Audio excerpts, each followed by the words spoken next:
Okay. Okay. Okay. Welcome into Shaping Reality for May 2026. You guys, we made it another month. We're still here, and I'm joined by the lovely Penny Kelly. Penny, how are you doing tonight?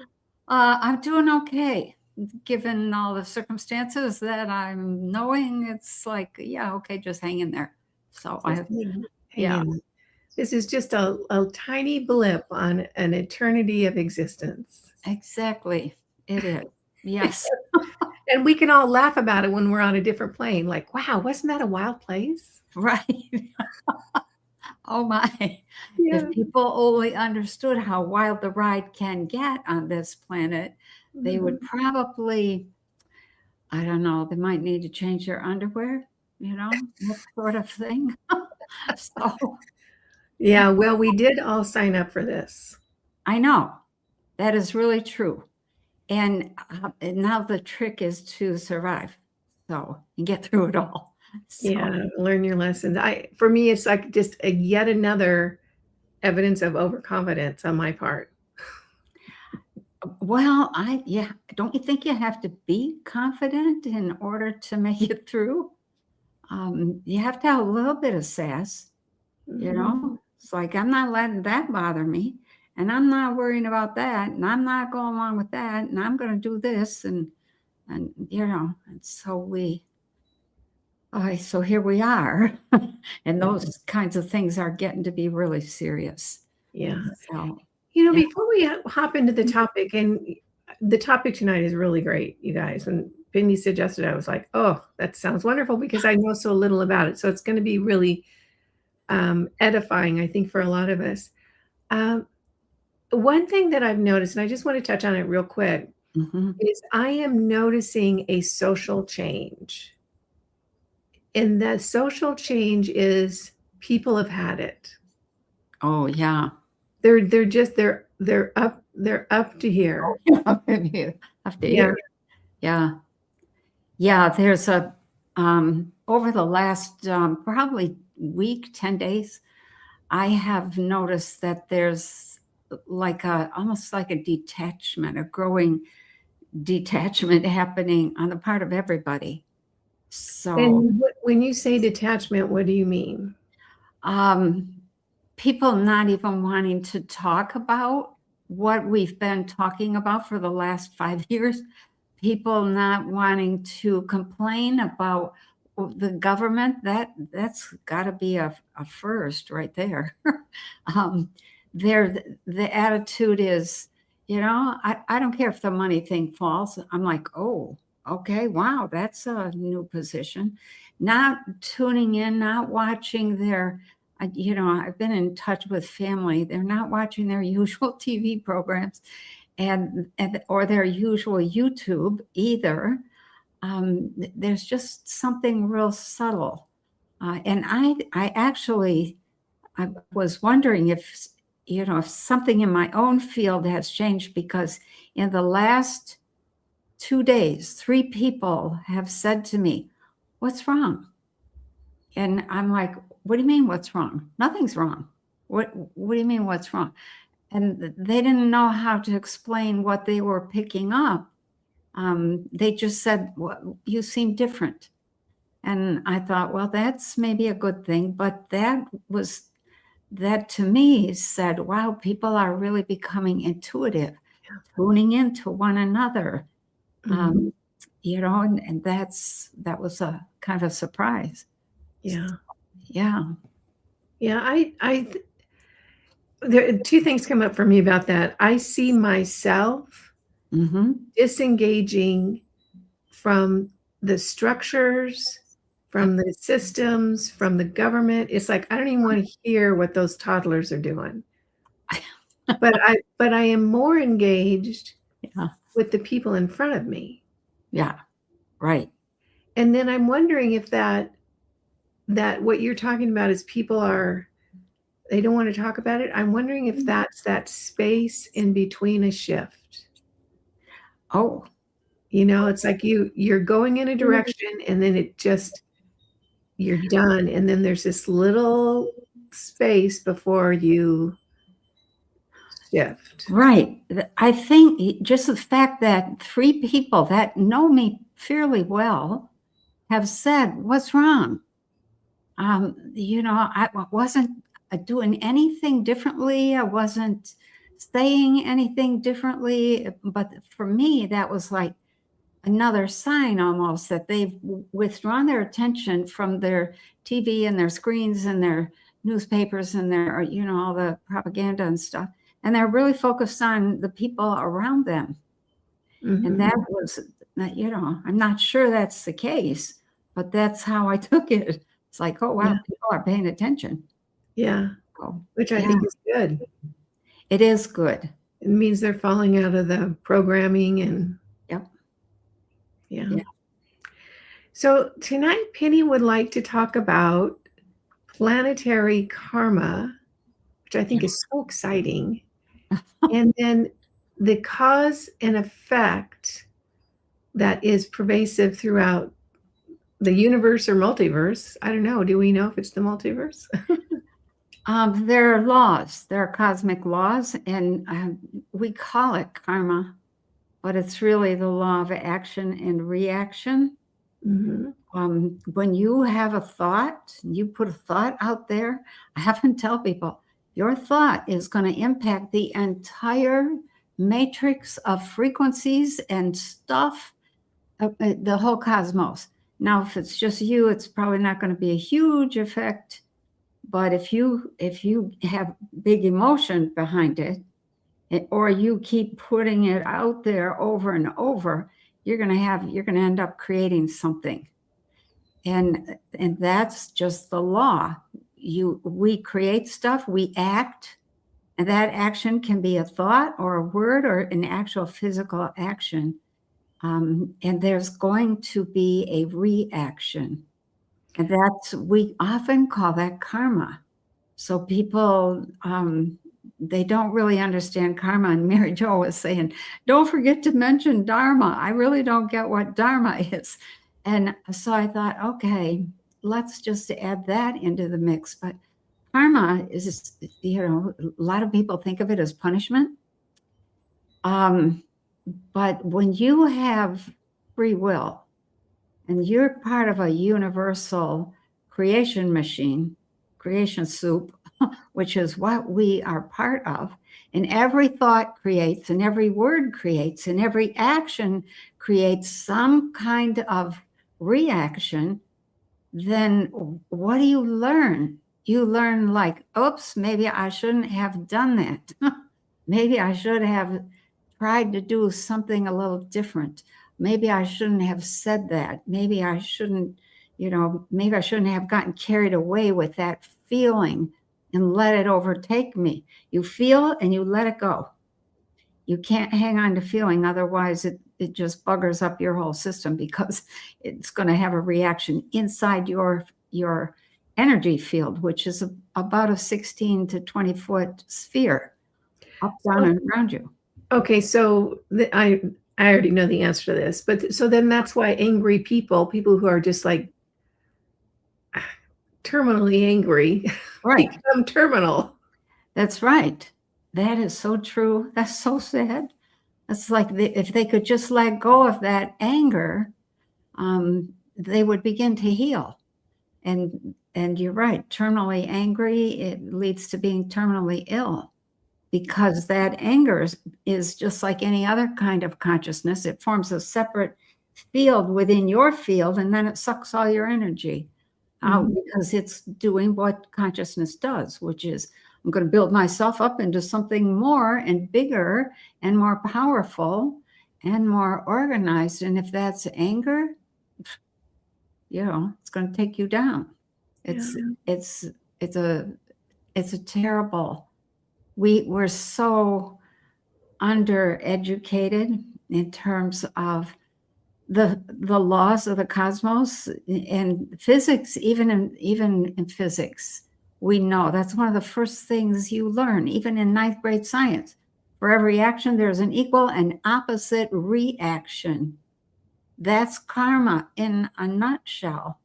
And so when you get to a planet then you have planetary karma, or civilizational karma, or national karma. That's now you're in deep doo-doo if you don't behave. And one of the big things about that karma, if it's a nation, for instance, I'll just mention this. I hope I don't get too much blowback. I've been watching what's been happening in Gaza for the last few years. I haven't said anything. Why? Because I have seen more than once that those people that are in Gaza were people who were, they were some Germans and some Japanese and some Koreans and some Vietnamese who were involved in torturing of people in World War I, World War II, the Korean War, and the Vietnamese War. And so they said, let's have a moment where we pay back, or where we do our karma, which if you have engaged in murder, if you have engaged in national murder in the name of a nation, and even worse, if you have engaged in murder in the name of God, your SHIT is going to hit the fan, and you're going to be in a world of hurt somewhere down the road. And you can try to make up for that and lessen that, but you still have to go through the karma. Period. All right. So let me stop you here, because I want to ask a question about, in particular, what's going on in Gaza. So Okay. you've clearly seen that those souls said, okay, I perpetrated in World War I, World War II, or other wars. Right. I will go in and be at the other, at the receiving end of that. Right. In Gaza. Well, then the people that are doing the genocide have set themselves up for the same cycle. Yeah, but they're often the ones who were hurt, and so it balances out. Okay, that makes sense, because I was going to say, if that's the case, then it just goes on perpetually. Yeah, the people who could not forgive their torturers end up being in the role of torturer to understand what drives that kind of behavior. And the people who were doing the torture end up getting tortured to understand what they were doing, and that that's not okay. And so everybody's learning. And it's a terrible way to learn, in my humble opinion. Well, that leads to the next question, which, if I heard a question in a video I was watching, it says, what is the purpose of existence? What is the meaning of existence? Okay. Yeah. And my immediate reaction was to experience. Right. To experience. Experience it all. And my understanding, based on what I've heard over the years, is that everyone eventually ends up experiencing everything. That's right. And so, although we term it, and it's hard not to term that as being very sad or very painful, or that's not what we want to experience, or that's not good for a civilization, from a broader perspective, it's just yet another lesson.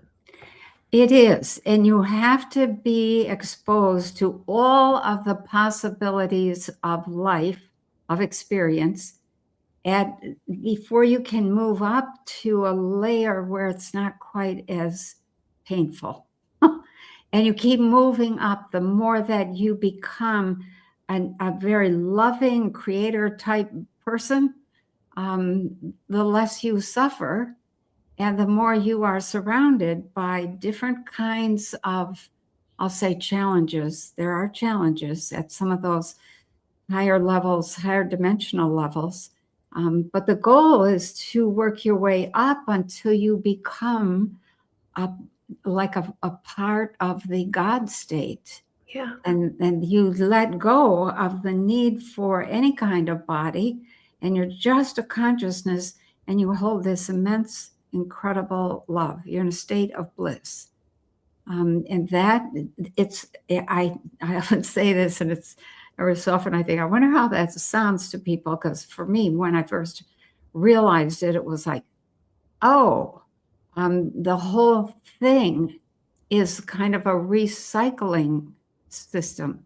And we cycle through different kinds of, there are so many interesting like systems, life systems, worlds, so many different levels of worlds. OMG, all throughout the whole cosmos. It's astounding. And that's only this universe. There are other universes. We can't even begin to get our minds around the whole thing as it exists and operates. But there's a few things that, if you end up in the God state, which is what Kundalini does to you, takes you into that, you understand that from that point forward, and you never leave that. You have one toe in that bliss forevermore.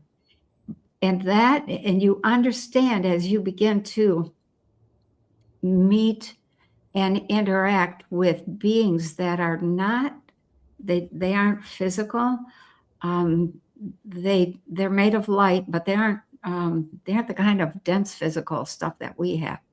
And then some that are just consciousness, and then some that when you get up there far enough, you can't even describe, there's no description for what you experience and what you see and know and feel. But you can see that that's where it's going. And they spend, some of those high dimensional beings that are way up there spend a huge amount of time. It's not really, well, I guess you could say it's time, in that bliss state. And that is something that once you've tasted that, you know exactly what you're headed for. And it's like, okay, bring it. But it doesn't occur much at all here in 3D. And because we're learning 3D teaches people, you create it, you're going to experience it. Don't create stupidly. Don't create in a dumb way. Don't create evil. Don't create violence, because that is going to come back at you. Everything returns to its source. And that's one of the laws of the universe, is that every thought you've ever had returns to you or stays tied to you. People talk about silver cord, when they're out of body. I have never seen a silver cord the way most people describe it. But what I have seen are these millions of threads that are connected to people's thoughts and past experiences and their past relationships and all the people that they talked with and loved and fought with, and etc. And it's like, sometimes I think the world is just nothing but threads. and we're all somehow connected to one another, to everything we've ever touched. We're still touching those things. That's plants, animals, people, situations, land, continents, etc. So we need a new understanding of how reality works so that we can work it with some wisdom and some grace and a little bit of maybe a lot of a sense of humor. We need a sense of humor. Well, I would rephrase that. We need to be taught how reality really works, because we were lied to. We've been told a ridiculous story. Yeah. You know how I've often said somebody's trying to take over the world? Yeah, I think it's several somebodies. Yeah, exactly. If we knew the truth, if we had the truth about our history, I think we would just be stunned about what has taken place right under our noses. And people just keep swallowing the lies and building on those lies. And that's how you build a timeline that goes to hell in a handbasket. And we are busy building that. And so that was really, and looking at that, it's like, oh, wow.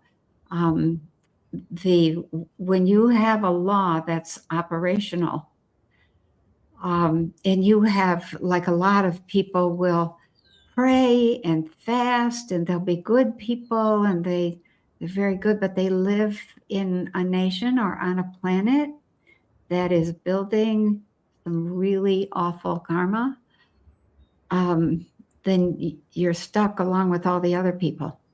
There's one of the rules is that personal morality is no guarantee of anything.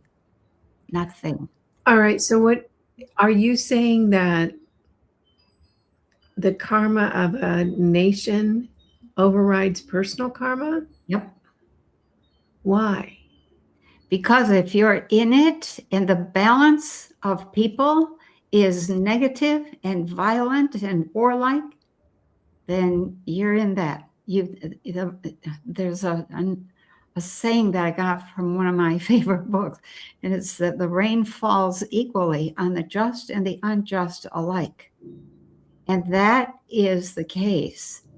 When you when you have a massive planetary reaction happening, massive karma, planetary karma, everybody on the planet is involved. Why? Because even if you tried to stand up and you failed, when you're done, you'll have a better, it's not very much comfort, but you'll have a better standing in terms of being able to recover and keep going in your own evolution than the people who didn't have a clue and just kept fighting, and vengeance was their way, and war was their way, and terrorism and torture and greed and fraud and all of that. That's all that makes for terrible planetary karma. Okay. And you just described the United States. I know. I'm sorry. And not just the United States, the whole planet. We have just in the last couple of years succumbed to this stupid, ridiculous, awful idea that we need to be on top. And everybody's fighting to be on top, to be the one in charge, to have the biggest economy. Those things are irrelevant. And when you're doing things like war, the war was what tipped the balance. We started to tip the balance with the October 7th thing in Israel because, well, I won't say, it looks like Israel set that up to, so they'd have an excuse. Gee, you think? Yeah. Yeah, I've seen that many times, but I hesitate to say it because the people, everybody is suffering. And so I don't want to make it any worse, but we have to be honest about what caused what and who did what. And that started to tip the balance. And I thought, we're going to be okay because Trump has said, no, we're not going to war. I'll never take you to war. That isn't something I would do. And then I don't know what the heck happened, but, here we are at war with Iran, and an unprovoked war on top of that. So that, as of February 28th, I think, when we attacked them, that at that point I started watching the wheel. It's called the karmic wheel. And I have this little meter that I have constructed in my own consciousness. I was like, oh, wow, this is not good. And then I thought, okay, it's going to be over soon. And then it's not over yet. And when I look ahead, we're still fighting. A year or two from now, it's like, oh, we are toast. Planetary karma is going to come back. We had a delay. Remember Edgar Casey's prediction that in the 1990s, there would be some earth changes, and that those earth changes didn't quite happen. Why? Because we were starting to wake up, and we got the benefit of the doubt. And that, even though there was a lot of corruption, and the entire planet operates on child trafficking. That's our main business, period. Unfortunately, that was bad enough, but there were enough good people to outweigh that. After we started the war, I mean, it was bad when Russia attacked Ukraine. It was actually, they were provoked into doing that. It was bad for the provoking. It's just gone down. It's gone down. Okay. Down. I want to push back on this, or maybe clarify or try to understand Okay. what you're saying. Mm. And you probably inadvertently hit on something that has been really front and center for me, which has to do with what I was talking about when we first opened.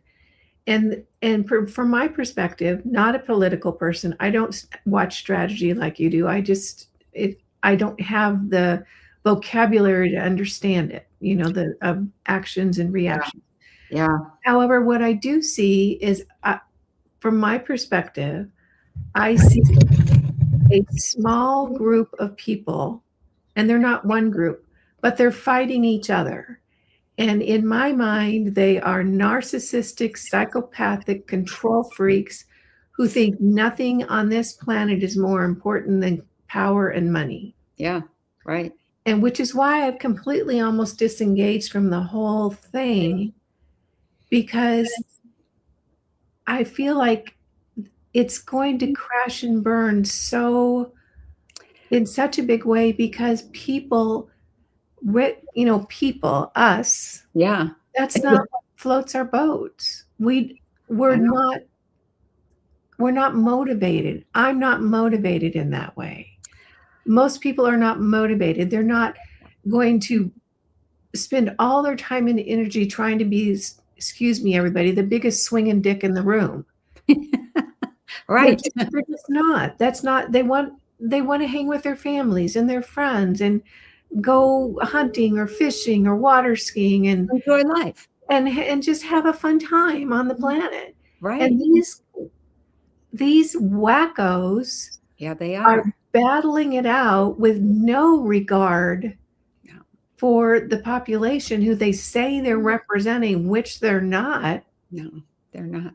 And so I see it, and I have disengaged from the whole story about, is this person good? Is this person bad? Is this, Right. move good? Is this move bad? Because it's meaningless to me. It's stupid. And I wonder, okay, here's an analogy. It's almost as though we're at a big party and a whole bunch of drunk fools have taken over the dance floor and are just flopping around, making a mess, throwing drinks, side smacking each other, making fools of themselves, and everybody's backed away really quietly. Yeah. And are just looking at them. And I'm waiting for them to wake up and look around. I was like, oh my gosh, no one's behind them. No one is buying into their stories. No one cares. Did I make? Yeah, that is true. You have to realize also that things have been put in the food and in the water to make sure that everybody stays quiet. And that is not, we don't talk about that enough. I get tired of talking about food, but it's so critical. And they have messed with the food of everything. I don't care what it is: food, water, fruit, vegetables, meat, milk, eggs, cheese. To make us to what effect, Penny? To keep us quiet, like we have been drugged into inaction.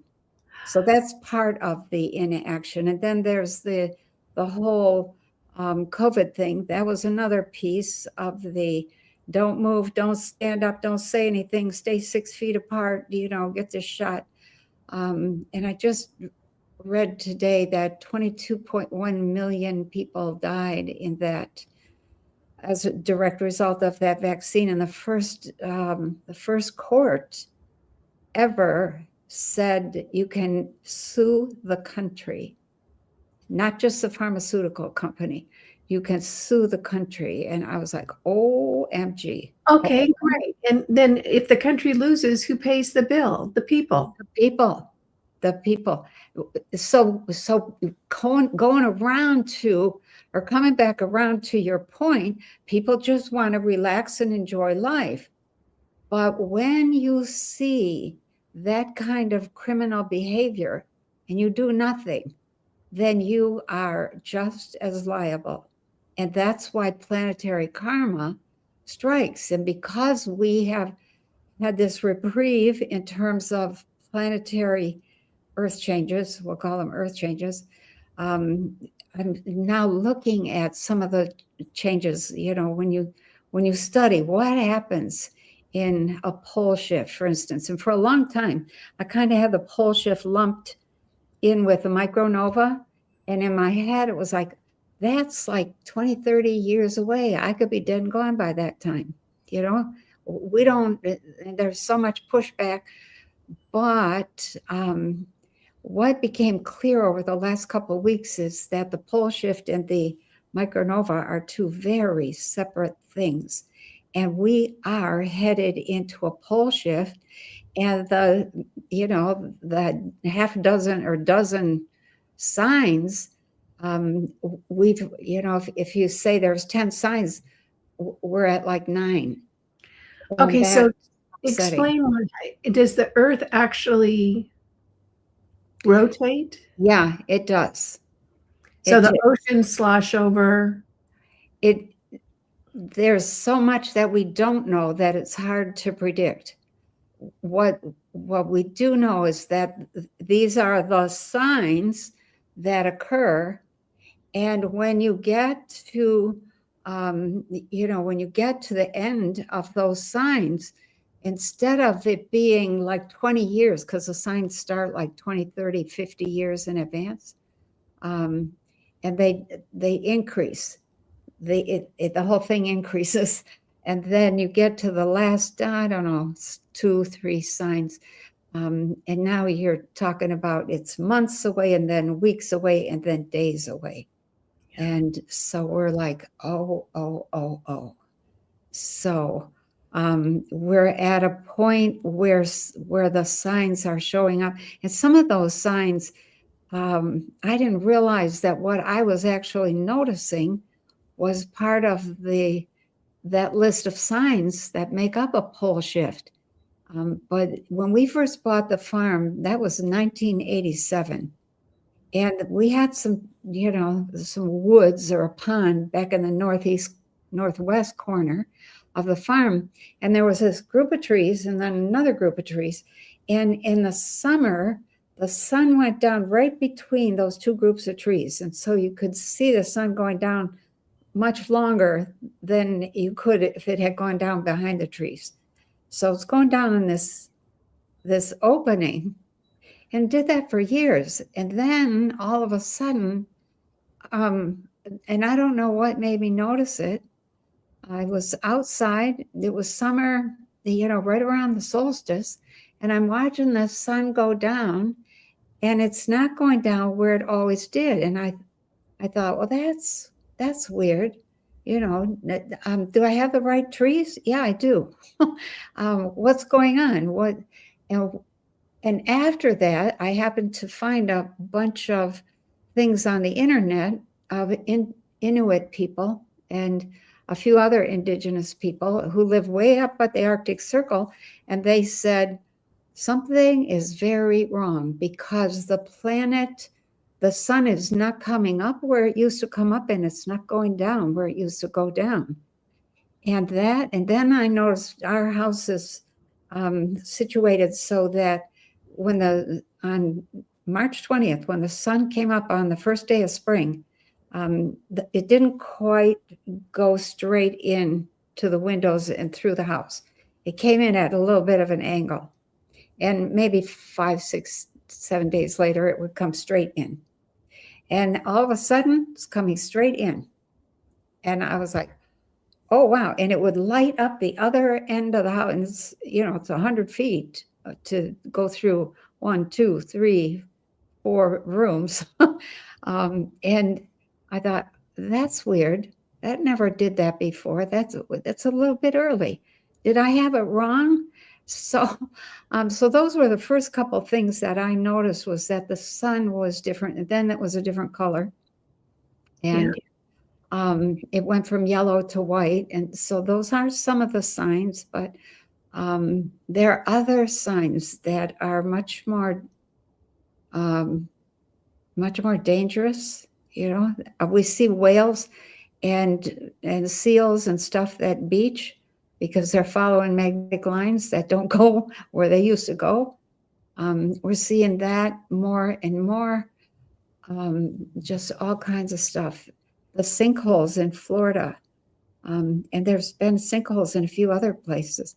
That's another sign that something's changing deep within. It starts in the deep part of the earth. The pole shift actually starts in the deep. And then all the uproar with the moving of the North Pole. It's moving now. I think it was 34 kilometers or miles in 1 year. It used to go like a half a mile every decade. Now it's going like 30, 40 miles a year, and it's headed toward somewhere in the South Pacific. That'll be the new North Pole. And there's a huge magnetic anomaly forming right there where that pole is going to end up. And so, you know, this week, it was like, uh-oh. I saw something this morning that just really turned my world upside down. I was like, oh, wow. One of the signs is that the atmosphere does this weird, it doesn't, I don't even know how to describe it. The atmosphere doesn't stay like one solid piece. It starts breaking up into sections. And when it does that, things appear to be out of kilter, like light is refracting differently and things are not where they appear to be.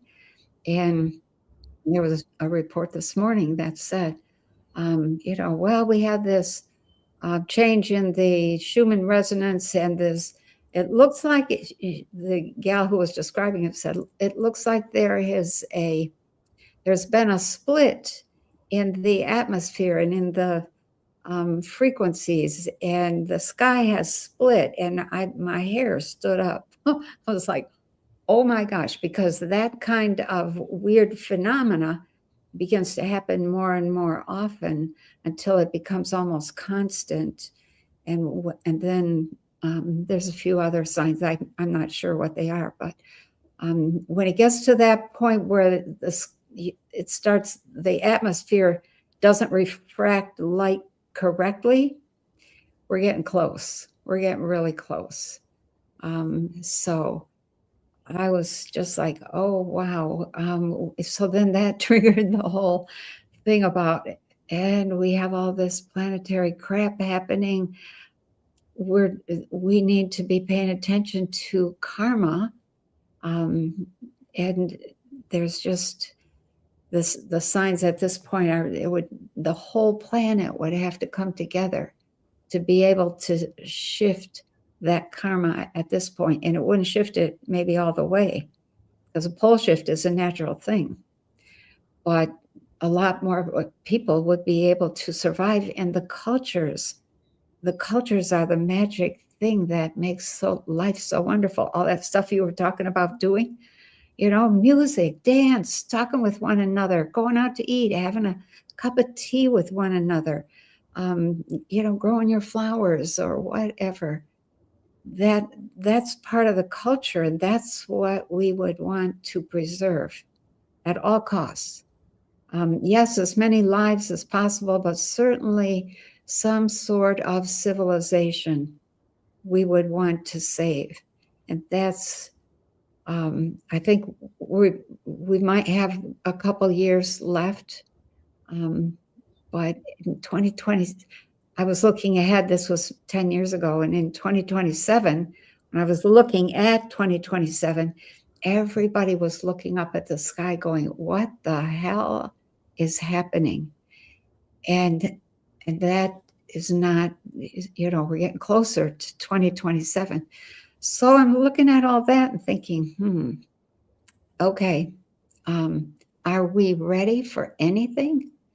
Or are we still caught up in Democrats versus Republicans,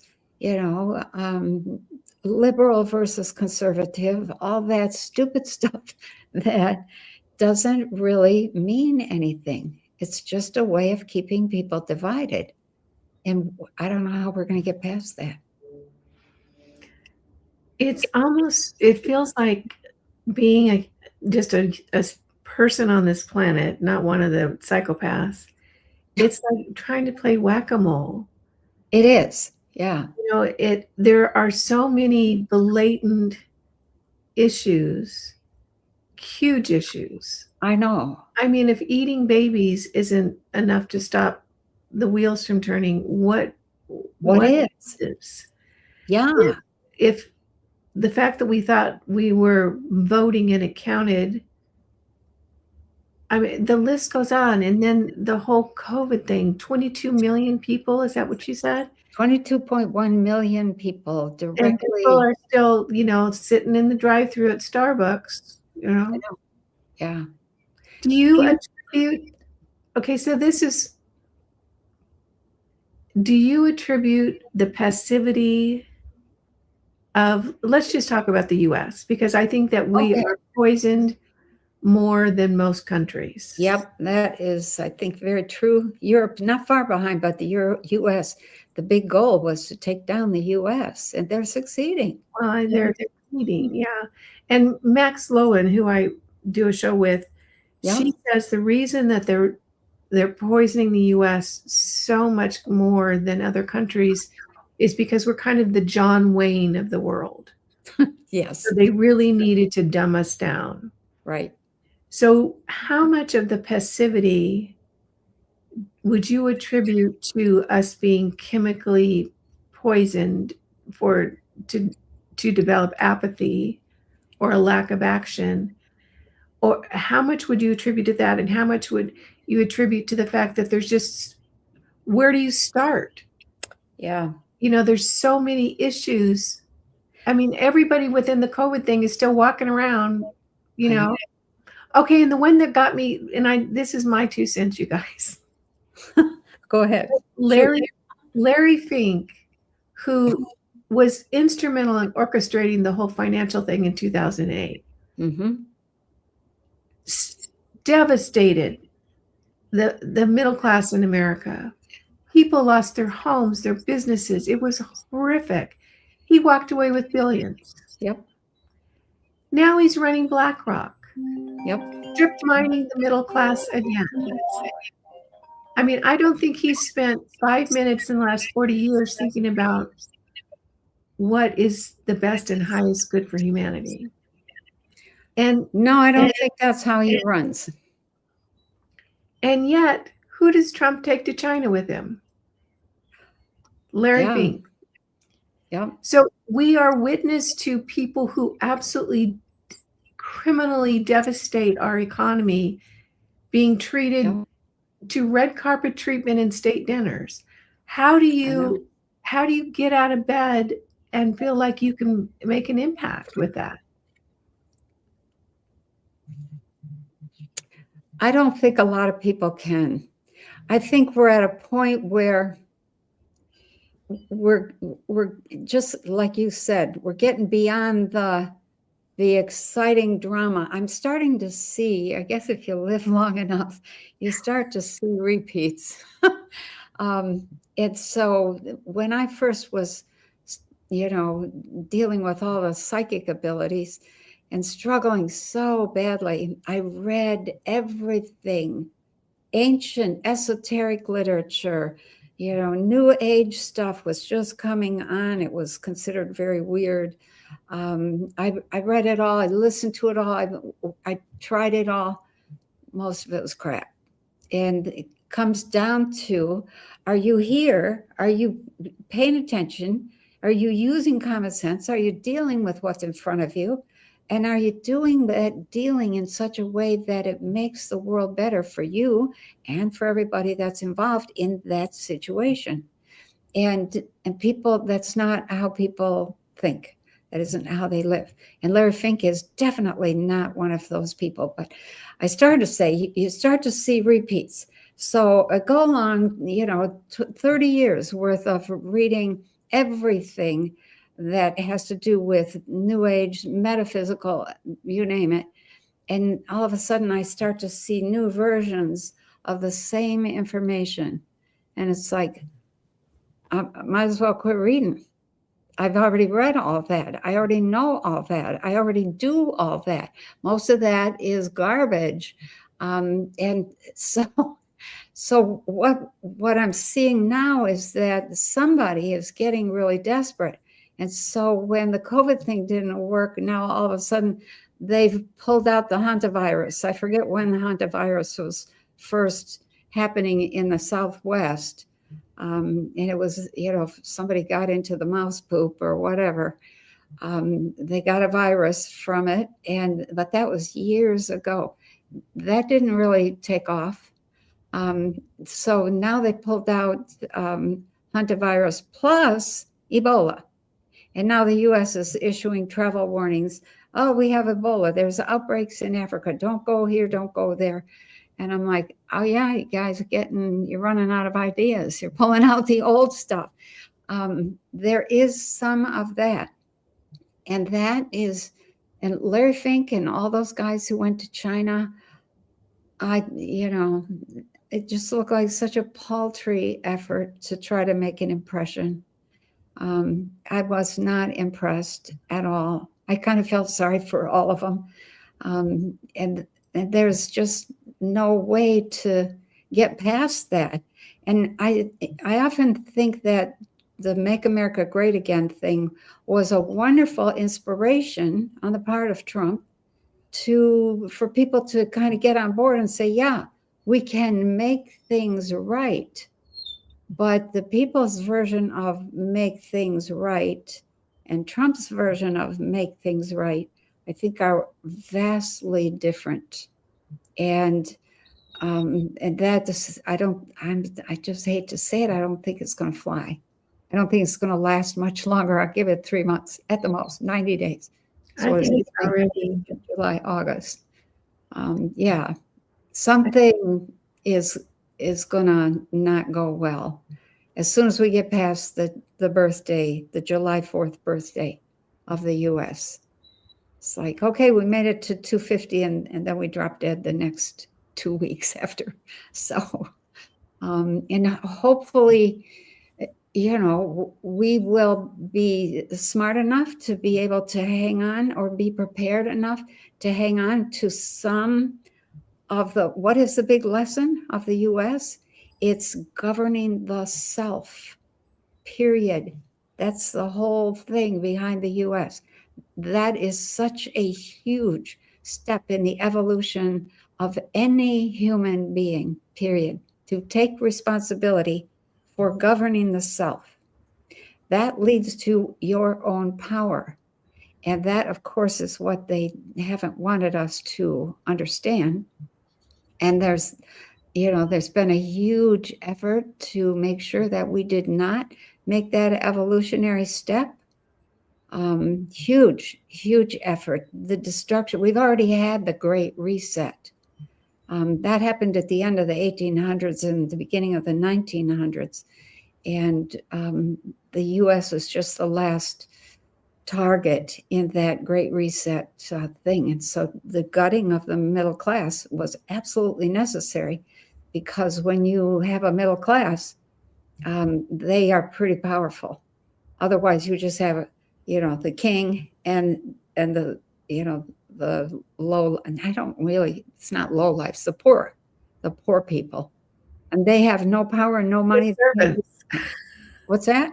The servants, the king and the servants. Yeah, that's kind of how it goes. But the goal with the big experiment with the U.S. was to step into taking responsibility for governing yourself.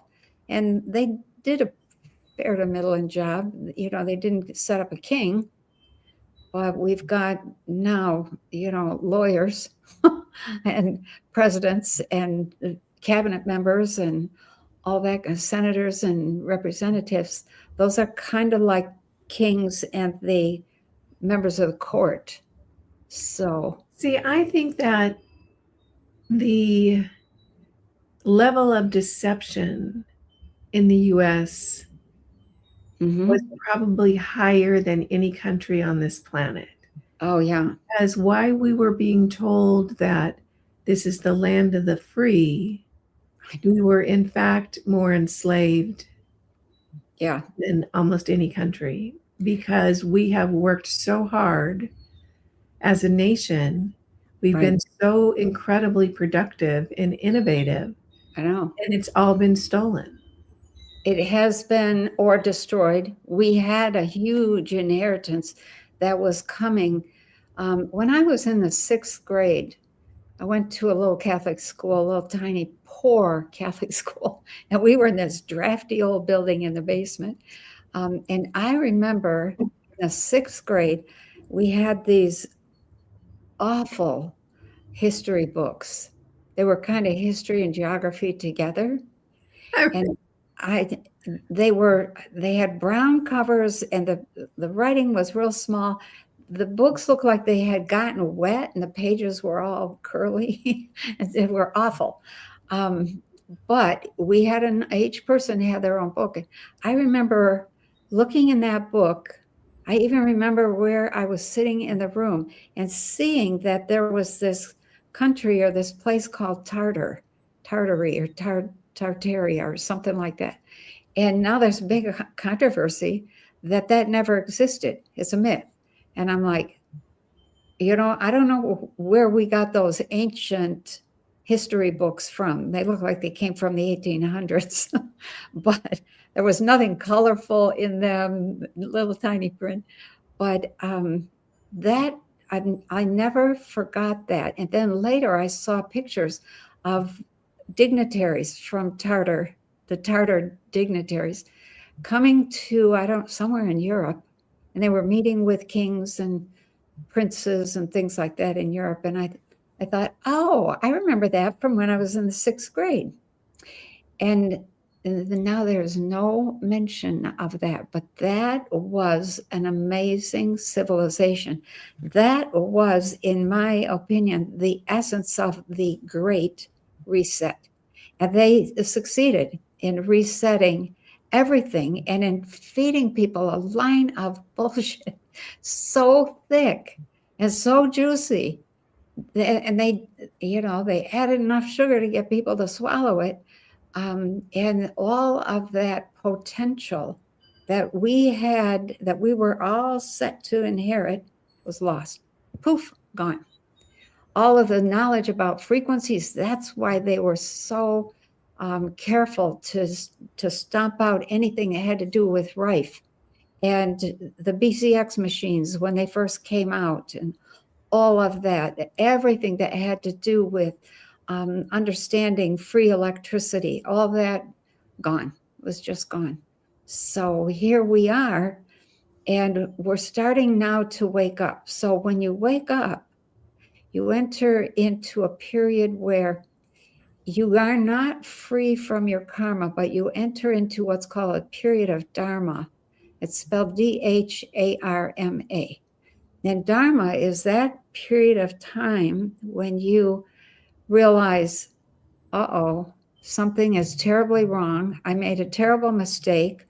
I believed in a terrible lie. I made a bad choice, whatever. I was not awake. I didn't know what I was doing. I'm awake now.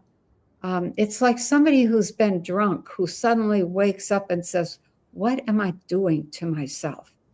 And decides they're not going to drink anymore.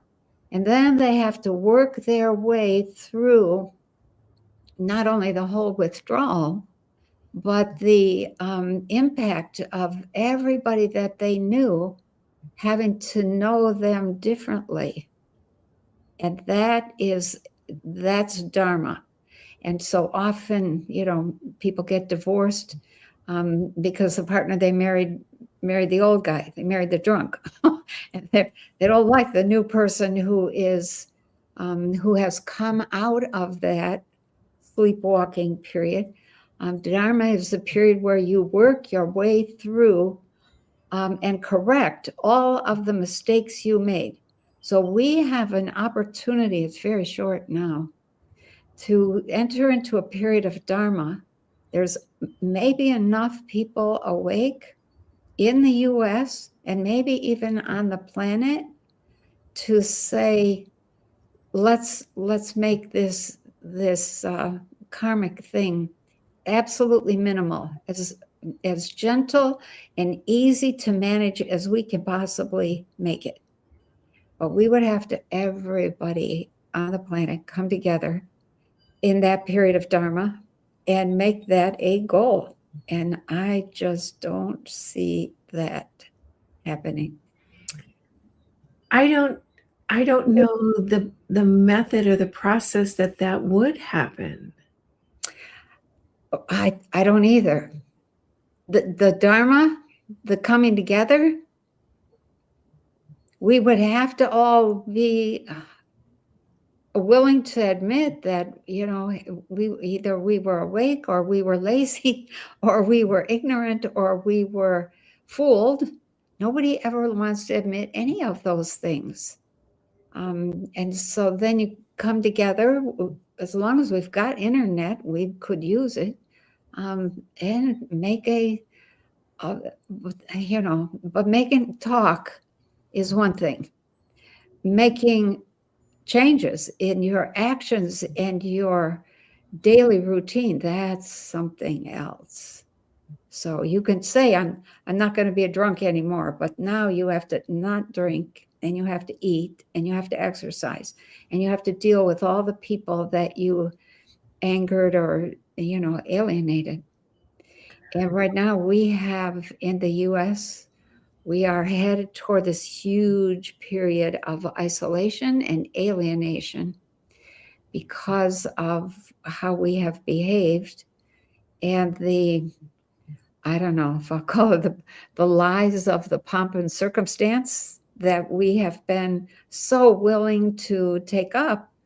The rest of the world they're not buying it. They're just not buying it. So it's like, okay. Well, and when I look at the reality of the US, it is horrifying to me, because I was so proud of being an American. Yeah, I know. And when I look back now and I think, wow, that was a big ego. Yeah, I know. I have similar thoughts and feelings. It's like, oh. Yeah. And, little did I know that, the US was the murderer of the planet. Yeah. And the drug dealer and the child trafficker, it's like, I know. And here's the thing. Now we have a lot of people who are awake and a lot of people who are saying, we don't want that. We're not having that. But when the planet has a preponderance of violence and war and anger and greed and fraud and torture and trafficking and all of the stuff that's going on, then it doesn't matter how many wakened people you have. What you get is if the robes are right and the planet rolls around like I saw, that it doesn't matter if you're awake or you're one of the good guys or not. You're on the planet and you're going to suffer what everybody else is suffering. So that rule, the action and the law, action and reaction is one thing. But the other is that there's no, personal morality is no guarantee of anything. You are subject to what the group is going to suffer. The rain falls on the just and the unjust alike. mm-hmm. So here we are. And I think we're going to need leaders. We're going to, people survive the pole shift. There are some people who say it tips back right away. Some people say it tips and 50 years later it tips back. And I'm like, I'm not sure that either one of those is true. What I saw was that it bobbled around, but only for the period of time that the magnetic shift was actually taking place. And as soon as that axis was lined up in the new location, was everything stabilized, but there was a mess. There was a mess. So yeah, we have not done anything to make our karma, our planetary karma, a little bit better. Okay, I have a question because Okay. if let's say that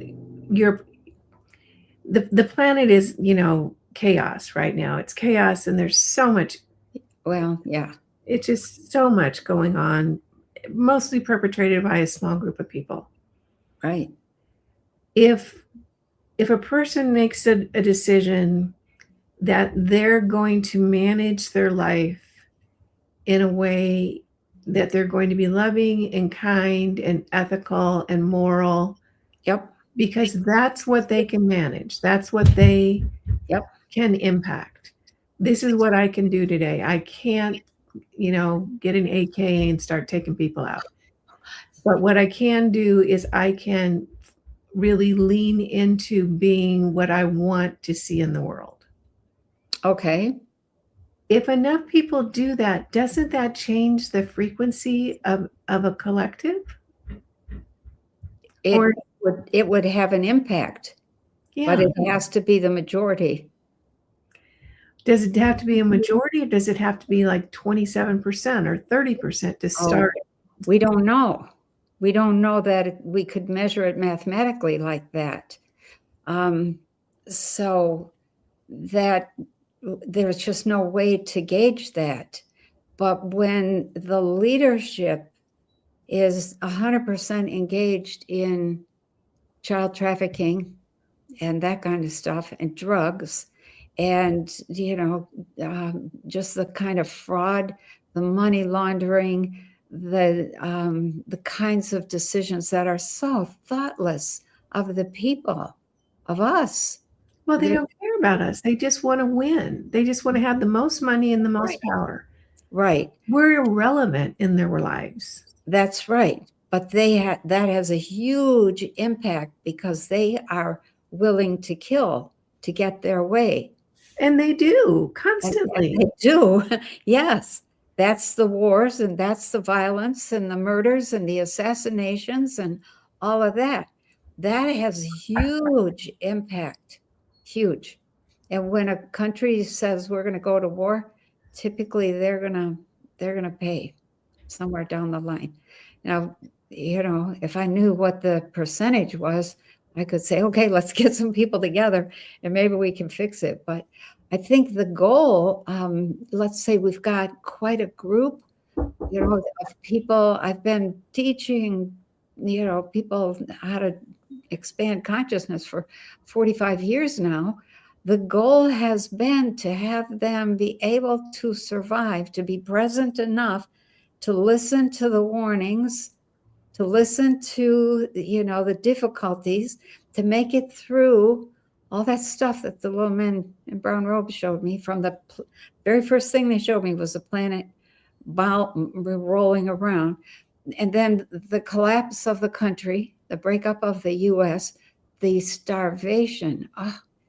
That was harder to watch than anything, I think, from my point of view. The famine that occurred, the people who just gave up. Hopefully, like people like you and myself and others have at least done a little bit of preparation. The most important preparation you can make is mental and emotional. You have to have a will to live. And that's to some extent spiritual as well. And a little bit of physical preparation. And that makes a huge difference. So, not everybody is, I remember looking at the oceans and thinking, oh dear, that's all the coastlines were different. I think now that when I really think about it, I think without them ever saying it, naming it, that's what they were showing me was that pole shift, because it just bobbled around a little bit, but it was enough to make a huge mess of every coastline. So, that was just one of those things that was so shocking. It was like, oh my gosh. That really says, if that is something, they said the earth has to heal herself. You do not understand the nature of a planet. You barely understand the nature of yourselves or plants or animals, let alone stars and planets. And here we are, 45 years later, and we still don't know very much about how does a planet behave in the course of her life. So, I think, there's no way to gauge, but if you can be present and be ready to work through all the different mental, emotional, spiritual challenges, the physical people will work together. If you don't have the mental, emotional, spiritual, nobody can hold you up. If you need some food, maybe somebody could give you something to eat. Or you could grow something or figure out how to eat. That's easy. But the mental, emotional, spiritual, the shock of realizing, this might be the end, that I think is a huge shock. That's akin to being diagnosed with cancer.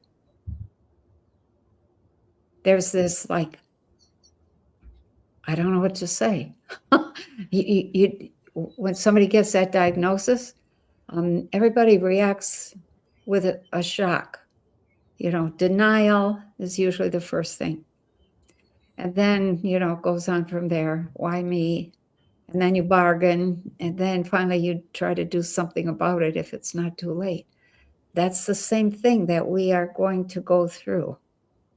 And I think it's important that we understand that. And understand that just because you are awake and are being good and are being kind, doesn't mean that we aren't going to go through some serious stuff. All right. So what comes up for me is attachment. Okay. Yeah. Attachment to this particular incarnation. Oh, I understand. How how attached, it's on to the next, it's on to the next, it's on to the next. Mm-hmm. So I'm wondering but what if the next is the next version of the earth, of the reality of our world, of our civilization? Could you build that? I find that kind of exciting, and I'll tell you why. I do too. Because let's say something happens and I get wiped out. My body takes a hit and okay, I get to reincarnate back here if I choose to. Yeah. Or 1,001 different choices. Yeah. Millions of different choices. In my mind, that experience would really change the dynamic on the planet. It would. I don't know, other than, and I've been thinking, how do we get out of this? How do we get these wackadoodles, out of positions of power? Because they've used our money to build a police force in every city so that they can physically restrain us, to build military. So in other words, we have worked all our lives, good little workers, to build our own prison. That's so true. And I'm thinking, all right, and so now I'm going to be a little blunt, you guys. So if you don't want blunt, you're not going to like this. Okay. So I'm thinking it's going to take people who do not care anymore, with some really high-powered devices, to start just taking these people out, which is going to scare the bejesus out of the rest of them, and they're going to go underground, or they're going to go off a planet or something like that. That's the only way I think that I've thought of is how this is going to change, because we can't vote our way out of this. No, you can't. I mean, this prison we're in that's been constructed around us is how are we going to get out of it other than just start taking these people out? And they're just the puppets. I know. But who the real controllers are going to have a hard time throwing people in to replace the ones that, we decide need to go onto their next incarnation. So, it's like, I think the way they're going to be taken out is through the pole shift. well, see, that's it. And then all of a sudden, those that are left are going to go, oh my gosh, we're going to do it different next time. We've learned what happens when you do this. And I feel like that's the lesson. This is what happens. I think that's why when we talk about the new earth, literally everything would be different if there were a pole shift. And the fact that we're moving toward or moving through the signs, I don't have all the signs lined up in my mind, but I know there's at least 10, and that we're almost at the end of the list. And that means when, that the main body of changes has already happened, and we're in the last few years, 2 or 3, 4, maybe at the most. It's And I think of it this way. Look at all the work that's been done to dig underground cities. And with the assumption that we're just going to go underground and we're going to pop up and we're going to run the world once this whole thing is over. I think they have known for a very long time that this is coming, and that this is, I think they've known since, I'm going to say probably the beginning of the 1900s, that there is a pole shift that is regular and happens regularly. I think that was reinforced by the contact with UFOs in the 1940s and 50s, or alien people from elsewhere who have a much broader view than we have been allowed to have. But look where they have built their underground city. It's under Colorado. What's Colorado? It's high ground. It's where everybody would go if we there's a lot in Hawaii too, or not underground, but definitely like Zuckerberg has hundreds of acres in New Zealand. Yeah, that's another place. They're building bunkers. They're looking to build in the mountains and then pop out. And I just don't see that that's a very good plan. I don't see it. And I just don't think the assumption, if you're going to build that kind of bunker or an underground city, is that everything is going to, you just have to weather a storm. And then you're going to come out and everything will be normal. But it's not normal when you don't have any satellites anymore. You don't have any communication grid. You don't have any food supply chains operational.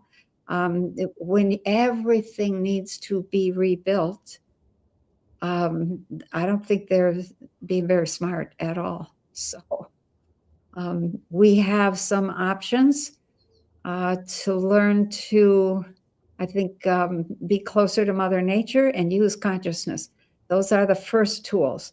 And then if we can save some of the culture, some of the science, a little bit of the business, some of the manage to keep connections across continents, even if that's doesn't happen right away, but we can maintain the knowledge of how to rebuild a little bit, then we can build something that really works and that takes advantage of all those new things we've learned about physics, which are amazing, absolutely amazing. We would want the new Earth to be built on those principles. We were very close to free energy because it's everywhere, coming out of the planet, coming out of the sky, in the water. there's energy in everything. So Yeah, I just did an interview with Ken Schwartz last night on free energy. yeah. Yeah. Okay. Saying that it's going to, that China, you probably already know this because you seem to be up on China, just put together like 1 point something billion into free energy technology in Taiwan. So he thinks it's going to come out of China and Taiwan because the government is funding it there, where our government is unaliving people that come up with it here. Yeah, unaliving. Yeah, some of the new technologies coming out of China are just astounding. Oh my gosh, they have figured out how to use lasers to produce free energy. So out of thin air. Mm-hmm. So it'll take a little bit of time to, to engineer that. The knowledge, they're already engineering it. They figured out how to do it. So it isn't just theory. It's not theoretical anymore. And I'm just like, oh my God, that is so wonderful. Apparently there is a stove that is a free energy stove that is available for purchase. I heard Jay Widener and Ken Schwartz talking about it. Oh, I'll really? send the link if I'm going to get the link from Ken. Okay. Yeah. Okay, Oh. so I want to get back to the question, and now I'm thinking, yay, pulse ship, bring it on. Okay. And here's, we survived the last one. We did a good job. We survived the last one. A lot of people. It's inconvenient. It's a little bit scary for people, and the people who are on the coastline moved away up into the hills, and yeah, a lot of people survived. Can you think of any other way that we're going to get out of this control than something like that? Not off the top of my head. I could be outrageous and say, maybe God would strike them dead like they did some of the Egyptians, or maybe some UFOs would come but they're not going to attack because they know better. They know what karma is. Yeah. They don't want any part of that. It's up to us. Coming together, maybe like we've talked in the past, everybody comes together, sits down in their house and sits there for the whole week. Plays I cards. would love that. I would love that. Yeah. Gets on the phone, visits with their, family that they never have time for. How are you doing? With the neighbors? Yeah, right. Exactly. And just do not participate in that system. It would come down. It would. They might freak out. They might not know how to respond. They might not know where would we go to make somebody conform, and they wouldn't be able to. They wouldn't be able to. So, if we just had a taste of our own power, I think it would be enough for people to go, "Oh my God, what have we've been walking in our sleep? What have we settled for?" Yeah, right. Yeah, we don't. I think let me go back to the planetary karma thing for a moment, or national karma. We're all part of the U.S., so we're going to share in the U.S. karma that's coming. Okay, that is because we're such an isolated country. We got oceans on both sides of us, and only a little bit of the interference from the north and almost none from the south. Well, not anymore anyway. So it would be very easy for some karma to happen just in the U.S. Just in the U.S. It would shake up, Canada maybe a little bit. But yeah, so we're in it. We just need to prepare for those who have a good heart and good soul and some sort of loving consciousness. Yeah, just hold that. Keep your eyes open and watch for the signs of what is happening and get ready to handle that. Period. Yeah. It's really the only way. Mm. You know, one of the things I think about, Penny, and I'm hoping I can hold on to it in the moment, Wow. is when it's my time to cycle out, Yeah. I want to make sure that I have an attitude of excited adventure. I know. Woohoo! Yeah. What's Because I that? really, you know, you've said where you're at when you Yeah. cycle out, that's, you know, that's what That you're going has to a create. huge impact because once you're out of the body, your whole psyche changes Mhm. and it becomes very dreamlike. If you don't have a practice of understanding and holding yourself, using your left brain in a very powerful and very focused way out of the body, then yeah, it can be a little difficult to navigate. So yeah. Well, any last words today now that I'm rooting for the pole shift? Okay. Well, what could I say for last words? Oh my. Well, let me see. Did I say everything that? Yeah, I guess I did. Okay. There's really not much left to say except people do a little bit of physical preparation, but by God, treat it like, okay, I've just been told that, you know, that something massive is coming. It's going to disrupt my whole life. Start to really feel that, experience that.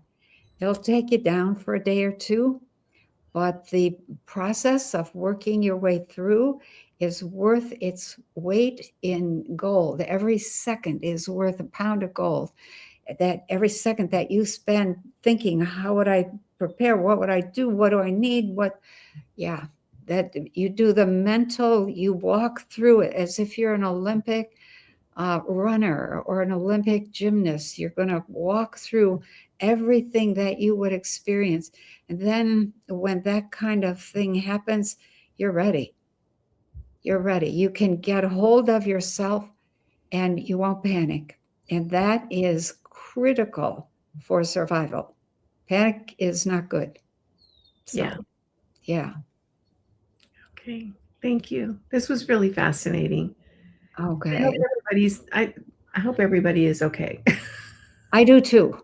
And I think that there's enough people waking up that, you know, those who survive, we're going to put it back together pretty well, really Well, there's well. been so many wonderful lessons learned. Yeah, right. I mean, talk about what not to do. We got the list. I know.